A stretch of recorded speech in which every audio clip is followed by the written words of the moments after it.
Bab 68. Satu minggu pun berlalu, hari yang dinanti Arka telah tiba. Di mana Arka telah pulang dari rumah sakit untuk mengambil hasil tes DNA. Arka kini tengah berada di kamarnya. Arka duduk di lantai dan bersandar pada ranjang tempat tidurnya. Arka perlahan membuka amplop berisi hasil tes DNA antara dirinya, Pak Salman dan Dira. Arka menghela nafas panjang, tangannya gemetar saat berusaha membuka amplop tersebut. Mata Arka berkaca-kaca saat membaca hasil tes DNA tersebut. Dan hasilnya 99,99% positif. Arka lalu menangis sejadi-jadinya. Antara bahagia, sedih, sakit dan kecewa. Semua perasaan itu menjadi satu. Arka terisak dalam tangisnya. Saat Aili pergi ke kontrakan Arka membawa makan siang dan Aili hendak mengetuk pintu, Aili mendengar Arka menangis. Aili segera membuka pintu yang tidak dikunci. Aili mendapati Arka yang tengah menangis dengan tangan yang membawa lembaran kertas. Aili meletakkan makanan di meja, lalu duduk di lantai, di sisi Arka. Aili mengambil kertas yang Arka pegang, yang membuat Arka terisak dalam tangisnya. Aili begitu terkejut saat membaca selembar kertas itu sembari menutup mulutnya. Aili lalu memeluk Arka. Arka semakin terisak. Aku akhir-akhir ini sering kali melihat kamu menangis. Kamu yang dingin dan cuek ternyata bisa juga menangis seperti ini. Kenapa hatiku juga sakit ketika melihat kamu seperti ini? Kamu menyimpan ini sendiri Arka, gumam Aili dalam hati sambil membelai kepala Arka dengan lembut.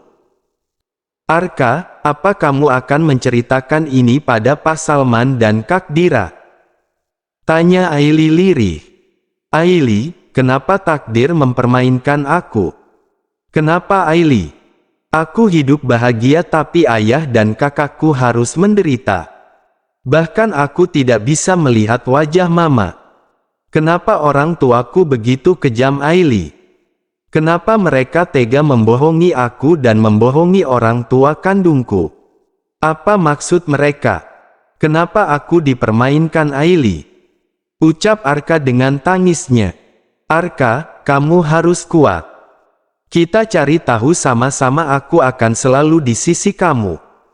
Aku tidak peduli kamu siapa karena rasa yang aku berikan untuk kamu tulus, Arka.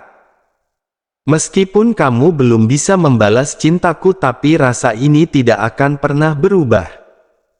Aku yakin suatu saat kamu akan mencintai aku. Tenangkan diri kamu Arka, sahut Aili yang tanpa ia sadari bulir air mata telah menetes membasahi pipinya. Mama, bagaimana wajah mamaku Aili? Sejak bayi aku sudah dipisahkan. Aku tidak merasakan pelukannya, kasih sayangnya dan juga gendongan tangannya. Aili, maafin aku yang belum bisa buka hati kamu untuk aku. Aku bingung apa yang harus lakukan. Biar ini menjadi rahasia kita berdua sampai aku menemukan jawabannya.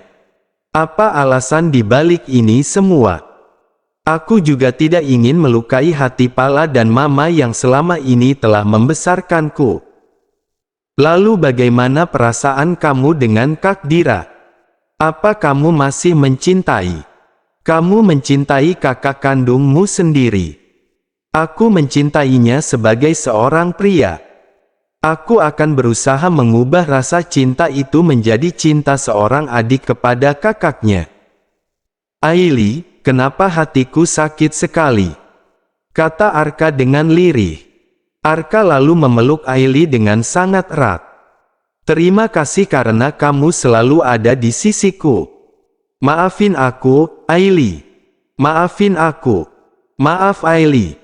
Aili, aku mohon kamu simpan rahasia ini. Jangan sekalipun kamu bicara dan membahas tentang ini. Aku ingin mencintai dan melindungi mereka dalam diam. Aku ingin mencari jawaban itu sendiri. Kamu harus janji, Aili, lanjut Arka. Iya, aku janji. Aku akan simpan rahasia ini, Arka. Aku ingin membalas dendam pada Alex dan Subrata, yang sudah membuat kehidupan keluargaku hancur. Aku ingin mengambil apa yang menjadi milik ayah. Jadi jangan sampai rahasia ini terbongkar. Iya, Arka. Kamu tenang saja, aku selalu mendukungmu. Oke, lebih baik kita makan siang bersama. Aku ingin kita pergi ke pantai. Kita berteriak sekeras-kerasnya di sana. Kita lepaskan beban kita di sana. Aku kangen omelan kamu. Beberapa hari ini kamu selalu melau dan nggak pantas tahu, sahut Aili sambil menegakkan kepala Arka kembali. Arka lalu mengusap air matanya dan menyimpan surat itu ke dalam lacinya. Sekarang kamu harus senyum, kata Aili sambil menarik garis bibir Arka ke atas. Arka lalu tersenyum dan mengusap lembut kepala Aili. Sore hari, Arka mengajak Aili ke pantai. Sesampainya di pantai, Aili segera melepas sepatunya lalu berlari hingga mendekati bibir pantai. Sore yang indah dengan pemandangan senja yang membuat mata enggan untuk berpaling. Aili dengan lincah berlari dan menari seperti anak kecil. Arka menatapnya dari jauh dengan tersenyum kecil. Melihat Arka yang masih terdiam, Aili lalu menghampirinya. Aili menarik tangan Arka hingga di bibir pantai. Sekarang kamu teriak. Teriak yang keras. Kayak aku gini ya. Ah, kata Aili yang mencontohkan bagaimana berteriak. Arka tertawa kecil lalu mengikuti Aili berteriak. Lalu mereka berteriak bersama dan berlomba siapa yang paling keras teriakannya di antara mereka. Mereka saling pandang lalu tertawa bersama. Lagi ya, pinta Arka. Arka menggenggam tangan Aili lalu mengangkat kedua tangan mereka tinggi dan berteriak sekali lagi. Gimana? Apa lebih baik? Tanya Aili dengan tatapan bahagia. Iya, setidaknya beban ini terasa berkurang. Terima kasih ya, kata Arka. Aku akan terima rasa terima kasih itu kalau kamu mau ngejar aku, pinta Aili pada Arka. Ya udah kamu lari aja dulu yang jauh, nanti juga pasti ketangkep, ledek Arka. Oke, baiklah. Aili pun mulai berlari dengan sekuat tenaga. Deru suara ombak yang menenangkan dengan angin sepoi-sepoi yang menambah sejuknya senja di pantai saat itu. Setelah Aili berlari cukup jauh, Arka melepaskan sepatunya dan menggulung celananya ke atas lalu berlari mengejar Aili. Arka mengejar Aili sekuat tenaga hingga jarak antara semakin dekat lalu Arka segera meraih tangan Aili dan menangkapnya. Membuat tubuh mereka terjatuh di atas pasir putih yang lembut. Arka terjatuh di atas tubuh Aili, mereka saling menatap. Mata Arka dan Aili bertemu. Menyadari posisinya, Arka membanting tubuhnya di sisi Aili yang terbaring di atas pasir. Nafas mereka saling memburu. Arka dan Aili berusaha mengatur nafasnya kembali sembari merebahkan tubuh mereka di atas pasir. Terima kasih ya, kata Arka. Aku bosan mendengar kata itu dari kamu. Apa nggak ada kata yang lain? Pancing Aili. Berharap Arka akan mengatakan cinta padanya. Seandainya ada, pasti aku ungkapkan Aili. Sahut Arka. Kamu cari saja kata itu. Kata selain terima kasih. Aku akan membantumu untuk menemukannya. Dan setelah kamu menemukannya, kamu harus mengatakannya padaku. Oke. Aku akan menemukan kata yang paling indah selain kata terima kasih. Mereka berdua saling menoleh dan saling pandang lalu saling melempar senyum. Kini mereka berdua tengah menatap langit yang mulai berwarna jingga, menandakan matahari akan segera kembali ke tempat peraduannya. Dengan harapan Arka bisa memahami ucapan Alie. Bahwa kata selain kata terima kasih adalah kata cinta. Malam hari di rumah Kinan dan Dira sedang asyik duduk bersantai di balkon kamarnya. "Mas, Mela mau izin keluar," kata Dira membuka pembicaraan. "Kenapa sayang? Ya kan mau nikah, Mas." Mas Jerry yang nyuruh keluar terus Mela disuruh bantuin usaha catering Tante Diana. "Oh gitu, nggak apa-apalah. Tapi secepatnya harus dapat ganti. Kafe kita kan semakin hari semakin ramai." "Iya, Mas. Aku juga udah lama nggak ke kafe. Apalagi aku diminta buat bantuin persiapan pernikahan Mela. Akhirnya Mas Jerry nikah juga ya, Mas?" "Iya, tapi aku yang bingung sayang kalau ditinggal Jerry libur 1 bulan. Dan aku rencana mau jadiin dia direktur di kantor karena masa jabatan direktur lama akan segera berakhir. Aku benar-benar butuh sekretaris yang ulet dan cekatan." "Lalu, Mas Jerry udah ada pandangan belum, Mas?" "Jerry sih rekomendasiin Raihan. Aku akui sih, kinerja dia semakin hari semakin baik. Apalagi konsep iklan dia yang bikin. Kenapa kamu nggak nyari sekretaris cewek aja sih, Mas?" "Nggak sayang, mereka itu ribet. Selalu ribet dengan make up-nya." "Berarti aku juga ribet dong, Mas." "Kalau kamu beda sayang. Kamu nggak ngeribetin tapi aku yang selalu ngeribetin kamu," goda Kinan sambil mengusap lembut kepala Dira. "Mas, besok kita ke dokter ya kontrol kandungan." "Iya, udah waktunya kamu kontrol juga sih." "Mas, aku kok pingin makan nasi goreng ya." "Oke, aku ke kafe ya biar dibuatin sama mereka." "Nggak mau, aku mau nasi goreng abang-abang pinggir jalan." "Aduh sayang, kamu ini ngidamnya suka banget makanan pinggir jalan. Kenapa nggak ke restoran aja sih?" "Maunya gitu, Mas, hehehe." "Ya udah, kalau gitu aku berangkat dulu ya." "Iya, hati-hati ya Mas." Kinan pun berlalu setelah mengecup kening istrinya. Sedangkan Dira menghampiri Queen di kamarnya yang akan beranjak tidur. "Malam anak mama." "Malam, mama." "Ma, bacain dongeng untuk Queen dong." "Iya, sayang pasti." "Ya udah yuk naik ke atas kasur terus dipakai selimutnya." "Oh ya kamu udah minum susu sayang?" imbuh Dira. "Udah kok, Ma. Tadi dibuatin Mbak Sari." "Oh ya, Ma nanti kalau adiknya lahir, Queen jangan dicuekin ya." "Ya enggak dong, sayang. Kenapa kamu bisa punya pikiran seperti itu sih?" kata Dira yang menenggelamkan kepala Queen dalam dekapannya. "Karena Queen bukan anak kandung, Mama. Queen sedih kalau nanti Queen nggak diperhatiin lagi." "Kamu jangan berpikiran seperti itu, sayang. Buat Mama, Queen adalah segalanya. Tidak ada perbedaan sama sekali sayang. Cinta Mama sama Queen juga nggak akan berubah.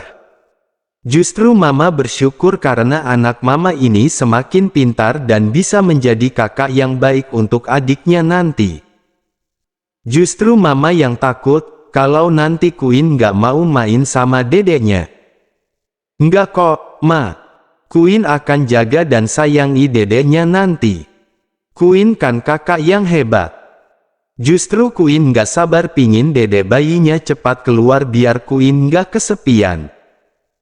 "Kamu pinginnya cewek apa cowok, sayang?" "Cewek atau cowok sama aja, Ma.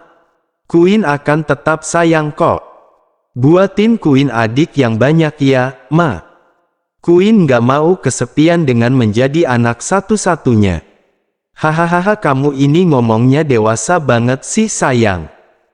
Tapi emang bener jadi anak tunggal itu banyak nggak enaknya dan yang jelas pasti merasa kesepian." "Ma, Queen sayang banget sama Mama. Queen akan selalu pegang janji Queen untuk jadi anak yang baik dan nggak nakal, apalagi Queen akan jadi kakak. Iya, sayang. Mama percaya kok sama Queen.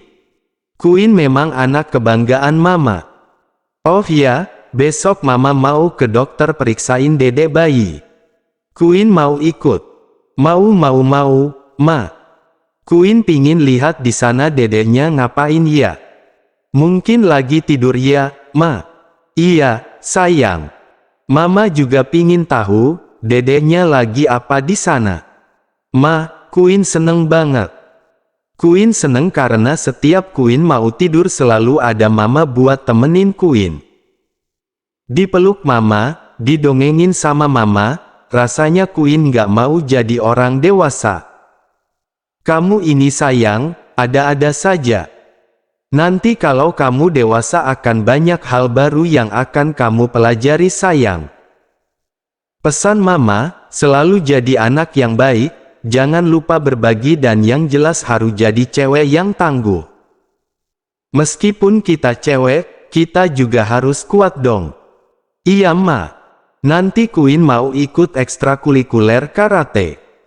Biar kalau ada yang macam-macam Queen bisa ngelawan mereka. Iya, sayang. Ya udah kamu tidur ya, sini Bobo yang cantik sayang. Mama ada cerita buat kamu. Cerita seorang gadis penjual roti. Iya, Ma. Queen akan dengerin. Suatu hari ada gadis penjual roti, dia menjajakan rotinya sambil membawa keranjang. Dia berkeliling dari satu tempat ke tempat lain tapi jualannya masih juga belum laku. Dia merasa sangat sedih sekali karena jualannya masih utuh. Lalu dia bertemu dengan anak jalanan yang tengah duduk di pinggir jalan sembari memegangi perutnya. Karena iba, gadis itu memberikan jualannya pada anak laki-laki itu. Anak laki-laki yang berpakaian lusuh dan tidak terawat. Anak laki-laki itu sangat senang lalu mengucapkan terima kasih pada gadis penjual roti itu. Anak laki-laki itu makan dengan lahapnya. Gadis itu pun terdiam sambil menatap anak itu makan roti dengan lahap. Lalu gadis itu akhirnya memutuskan pulang setelah memberikan beberapa roti lagi miliknya untuk anak itu karena matahari semakin terik. Sesampainya di rumah, gadis itu lalu berpikir bahwa dirinya harus selalu bersyukur dengan apa yang Tuhan berikan padanya. Karena di bawah kita masih ada lagi yang lebih membutuhkan dan kekurangan. Setidaknya saat dia lapar, masih ada yang ia makan untuk mengganjal perutnya meskipun itu hanya roti. Itulah sayang ceritanya, cerita Dira pada Queen dan ternyata Queen sudah terlelap dalam tidurnya. Dira mengecup kening Queen, lalu memakaikan selimut dan segera kembali ke kamarnya. Saat Dira berjalan menuju kamarnya, saat itu pula Kinan baru saja pulang setelah membeli nasi goreng. Dira segera menyusul suaminya yang berjalan menuju dapur. Dira mengendap lalu memeluk suaminya dari belakang dan membuat Kinan terkejut. "Sayang," kata Dira dengan manja.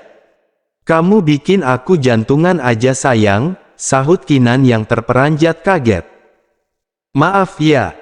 "Ya udah, ayo kamu makan dulu. Nanti pelukannya kita terusin di kamar," goda Kinan. Kinan lalu mengajak Dira ke meja makan. "Suapin," rengek Dira pada Kinan. Kinan tersenyum lalu duduk di samping Dira. "Manjanya istri aku," celetuk Kinan sembari membelai lembut pipi Dira. Kinan dengan telaten menyuapi Dira dengan penuh kasih sayang. Sesekali Kinan mengusap bibir Dira yang belepotan. "Ternyata punya suami yang tua enak ya, Mas," celetuk Dira. "Maksud kamu, aku tua gitu?" sahut Kinan dengan suara meninggi. "Hehehe, maksudnya kalau usianya di atas kita, kan lebih dewasa dan bisa ngomong, Mas. Jadi aku dimanjain terus deh sama kamu. Kamu ini ada-ada aja, selalu ngatain aku. Maaf ya, Mas. Aku terlalu bahagia punya suami kayak kamu, Mas. Meskipun usia kita beda 10 tahun tapi wajah kamu nggak boros kok, Mas. Terus aja ledekin suami kamu ini. Eits, tapi yang tua gini biasanya cepat marah dan gampang kepancing emosi, Mas. Kamu ini selalu aja ngatain suami kamu. Ya udah cepat minum susunya abis ini kamu tidur, kata Kinan dengan nada dingin. Dira tersenyum kecil melihat ekspresi suaminya yang kesal. Kinan pergi ke kamar terlebih dahulu namun saat Kinan menaiki anak tangga, langkah Kinan terhenti. Aduh, Mas.